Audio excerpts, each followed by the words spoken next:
What's up, guys? Booktube's John Oliver here.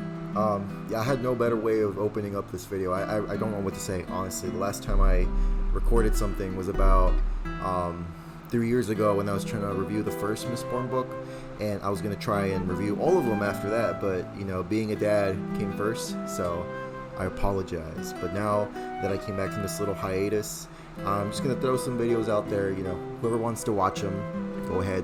I'm not going to stop you.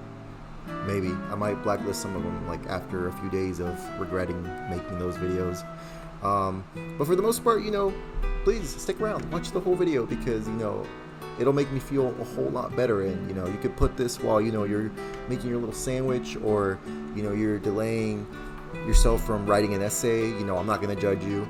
You know, it's whatever, right? So today we're just gonna talk about, you know, The Devils by Joe Abercrombie. You know, it's right there, boom, yeah, you know.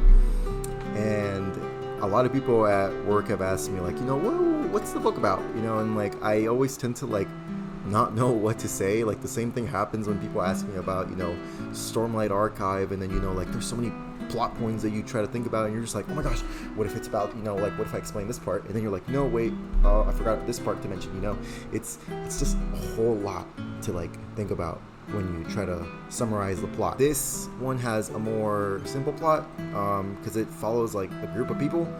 You got, you know, Brother Diaz, you got the monk, you know, he's getting a promotion, right? And then you think that's a good thing at the beginning of the story. Well, I don't know, right? He's going to like the Holy Cathedral, whatever, right?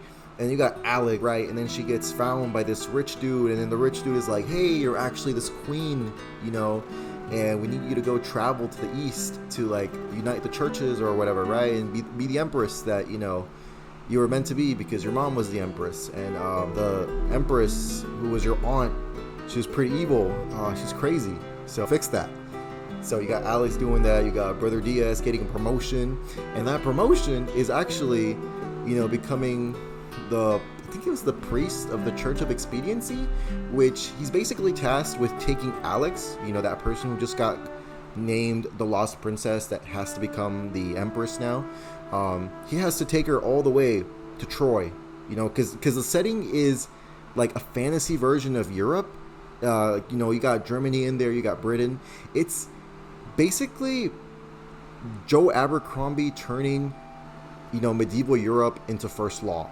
You know, that's as far as I'll say. Brother Diaz has that mission now to, like, you know, go take them over there, and along with that, he gets put in charge of these other few people who are known as, you know, the devils or whatever, right? Because, you know, blah blah blah blah. You know, how are we gonna fight evil? You know, you tend to fight fire with fire. You know the whole sermon, right? So Brother Diaz has a werewolf on his team, a vampire, a magician. He likes to call himself a magician, but you know, he practices like the dark art, which is like magic of some sorts. You got this one girl named Baptiste who like has done a lot of things. You know, she's been everywhere. She'll be like, oh, I did that once, like one summer, or oh yeah, I was a pirate for like a few weeks. Yeah, it wasn't cool. You know, she always has experience in everything. And then you got the one knight, Jacob, you know, who's an immortal knight. He can't die. So like, I feel like that was just broken. You know, whatever. But yeah, they all get grouped up, and they all have to travel to Troy, all the way from like the Holy City. I don't know, because the Holy City is Troy, or I don't even know. Like, there's just so much going on. Like, I read this book in like 7 days. Like, it was a page turner for sure. But I'm not gonna spoil what goes on in there. But just think, basically First Law mixed with Monster Force. What was that show?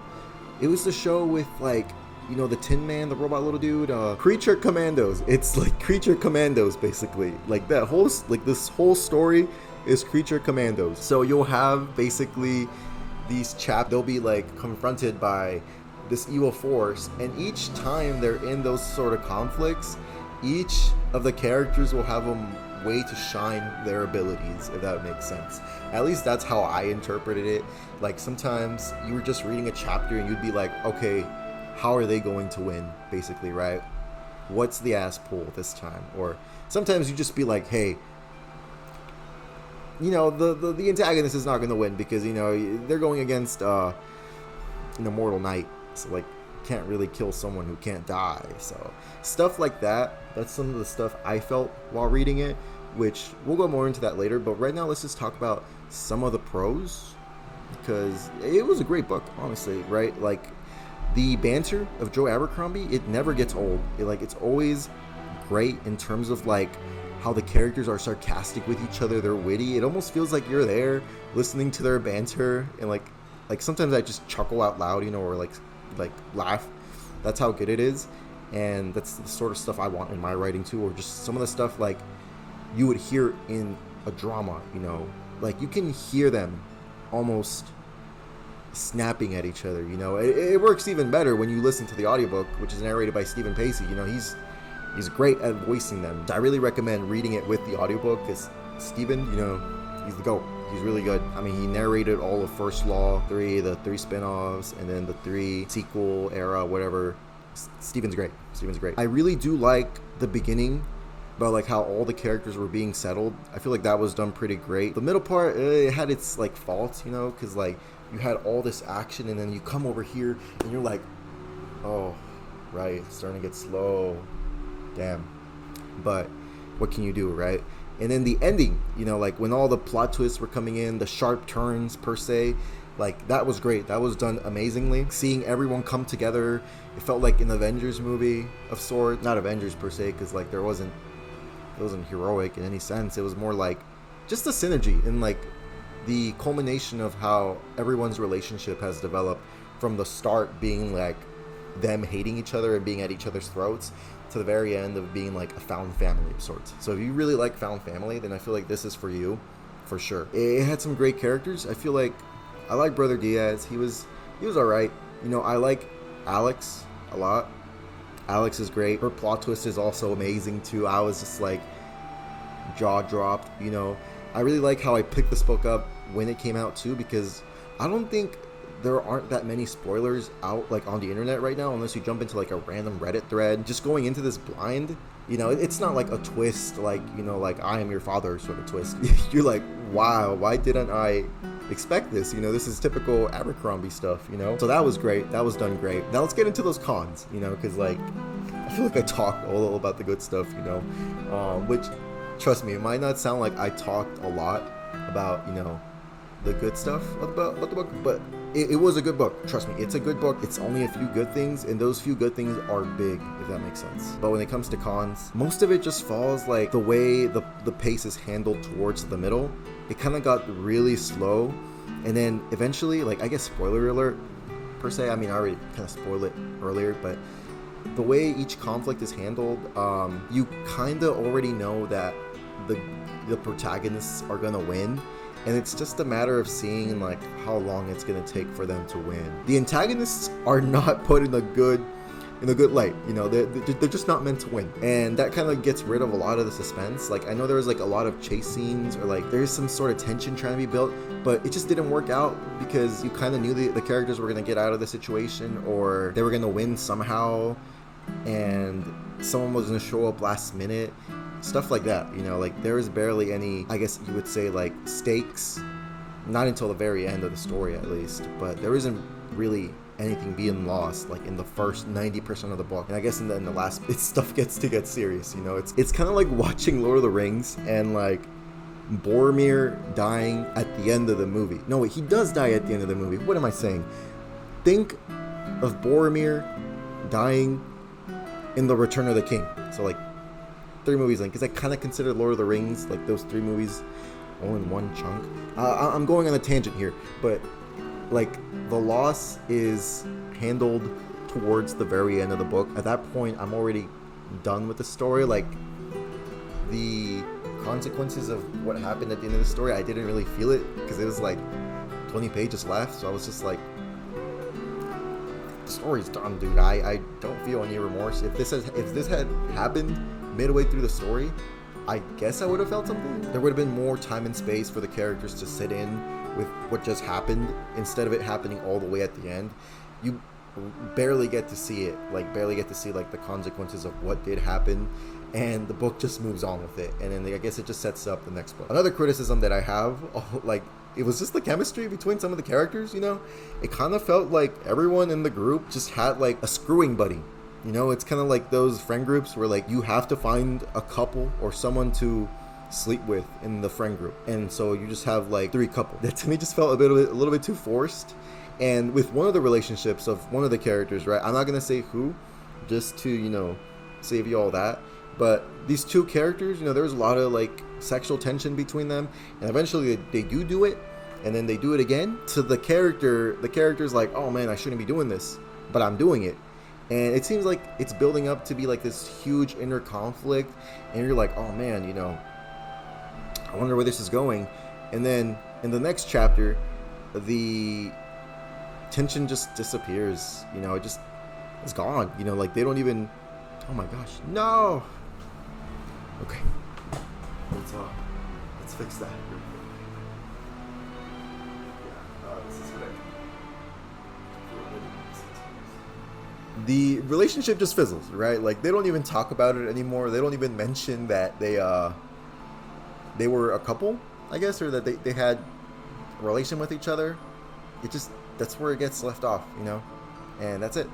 That's pretty much it. Compared to like First Law, if you're looking for a lot of the world building, I mean, there is world building in this book for sure, but I wouldn't compare it to like First Law at all. And I know I'm bringing up First Law a lot because like that's Abercrombie's best work, and the world he built there, you know, it has a lot in there, but this one has a lot to be left to be desired. Is that how you say it? But I mean, it's the first book. What can you expect? You know, like I remember reading The Blade itself, and a lot of the stuff wasn't really expanded on, and it could be the same with this thing. You know, I'm pretty sure this is a series, but from what people keep saying online, it's not going to be like following the same characters as it is in this book. It's more like, you know, Best Served Cold, that trilogy, you know, where it's just like following different people, and like, you know, Shivers is just like in the background. It might be like that from what people are saying online, but I don't know. I'm not Abercrombie. I'm not British. I'm a little Mexican indigenous boy, so I can't speak on that, you know. But yeah, just comparing it to First Law, because like that's his work, that's what we were expecting. This feels more like a book that he wrote for himself. It's a fun book. It's definitely fun. This is not like, you know, Onision levels of writing. You know, this is still a great book, great banter. You can learn a lot from his writing for sure, and you can come out of it with a laugh or two. I don't regret reading it. This is like probably like my top 2 this year so far. It's kind of tied with Wind and Truth. I liked Wind and Truth. I'll talk about it later, but it was great. You know, I liked it. I would give it like a good 8 out of 10, and that's being super harsh. You know, 8 out of 10 could be like a 10 out of 10 for you. I really liked it, and like the one thing I'll talk about a lot is like the art itself, dude. Like the art is just crazy. Like the whole book itself is beautiful, and I don't regret buying it. Like I literally had so much fun reading it. If I read a book in like a week, just know that it's a really good book, because usually I'll take like 2 to 3 weeks reading a book. You know, I mean, I'm a dad, and you know, yeah. An 8 out of 10, you know, like coming from an English major, I'd say that's a pretty good rating. Joe Abercrombie, Joey, if you see this video, man, I mean, you know, what's up, you know, yeah, hit me up, you know, I wouldn't mind beta reading, you know, I got free time. No, I don't. I'm going into teaching, but hit me up, whatever, you know. Anyways, I'll catch you guys on the next one. You know, most of my videos might not be like this. I'm trying to like experiment a little bit and, you know, like make some more fun dynamic stuff here on the channel, but that might take me a while because I do need people to help me record. And no, I'm not reaching out to anyone here. I'm just saying, like, I need to get together with my friends to like get a little project going. But I'm hoping to talk more about writing, stuff like that, more books, just some stuff to talk about. I don't want to say literature, I don't want to sound like a snob, even though that's what I majored in, but more so just talk about what I like about writing, you know, because sometimes I don't think about it, you know, unless I'm talking about it. I think I focus more on photography, and I think it's best if I try to like combine what I know about cameras with this hobby of reading and writing, because then I feel like combining them will just make it more fun and dynamic once again. I'll catch you guys on the next one, and subscribe, comment, like, tell me what you liked about it, whether you read it or not. If I can get an affiliate link, I guess I'll put it in the description, whatever. I hope you guys watched the entire video of it, and if you did, stick around for the next one.